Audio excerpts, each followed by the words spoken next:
So let's now analyze the topics or different prompts. This query fan out thing. But if you're a website or if you're a marketer, how would you actually do it in reality? You know that a prompt is going to be split into multiple prompts. So for example, in OpCart, you can already do it directly. So once you sign up, we've already done the discoverability audit. You can always rerun the audit once in a week or once in 2 weeks because the answer changes, the content gets updated. So it's not a one-time strategy. You have to keep optimizing it.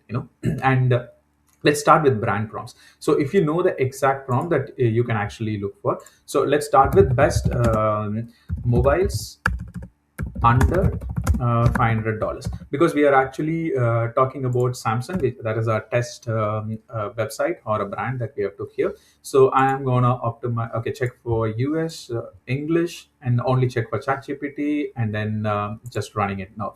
So you can also like test for different platforms in different subscription models here. And what it does is it asks for this particular prompt inside ChatGPT in this particular region and gets the answer.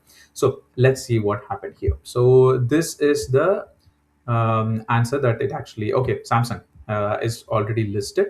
And yeah, the products mentioned by AI is also here. And yes, your brand or our brand or product, which is Samsung, is actually mentioned here. But again, this is a very famous brand, so it will be mentioned. But you consider if you're actually a smaller website or a smaller brand or an online shop, it's not easy for you to get mentioned immediately, right? So you have to start optimizing it.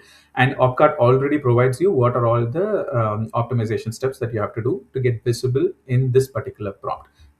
And also some other suggested prompts. These are the fan out prompts or group of prompts, right? So likewise, you can actually run different prompts, and then at the same time run it in different languages and then different countries, and then check if you are getting mentioned here or not. If there is no assume that there won't be much visibility unless you are a really big platform and you have the best SEO strategy till now. So you just have to start optimizing it with the suggestions, also with the things that you will learn in this course. And again, this, as soon as you actually run a prompt, it will automatically go to the workflows, because it is not a one-time strategy. So today the answer is different, but after you optimize, maybe every week you have to actually check. Sometimes ideally a lot of platforms offer everyday checks, but I would recommend to check every week in the initial stages and see what has changed and see if you are getting reflected based on your improvements that you did. And this workflow is automatically active here. It checks every week, and you can also run it manually whenever you want to.